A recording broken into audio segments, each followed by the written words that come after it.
Title: घमंडी मोर और बुद्धिमान सारस। एक बार की बात है, एक घना जंगल था जिसमें एक मोर और एक सारस रहते थे।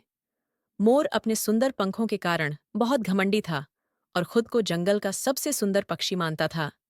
एक दिन मोर और सारस की मुलाकात एक नदी के किनारे हुई।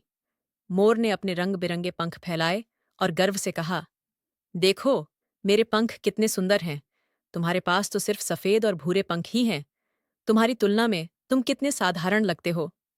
सारस ने शांति से मुस्कुराते हुए कहा, सच है कि तुम्हारे पंख बहुत सुंदर हैं, लेकिन सुंदरता ही सब कुछ नहीं होती। क्या तुम इतनी ऊंचाई पर उड़ सकते हो जहां मैं उड़ सकता हूं?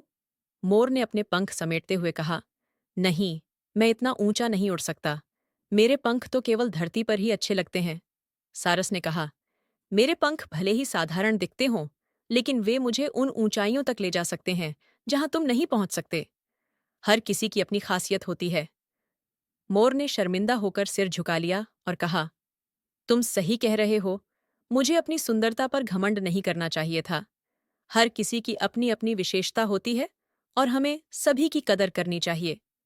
उस दिन के बाद मोर ने अपने घमंड को त्याग दिया और सारस के साथ सच्ची मित्रता स्थापित की।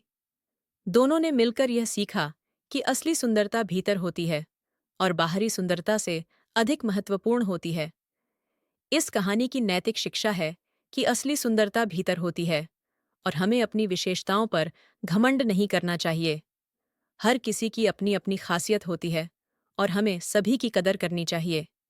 बाहरी सुंदरता से अधिक महत्वपूर्ण आंतरिक गुण होते हैं और सच्ची मित्रता और समझदारी इन्हीं गुणों से प्राप्त होती है।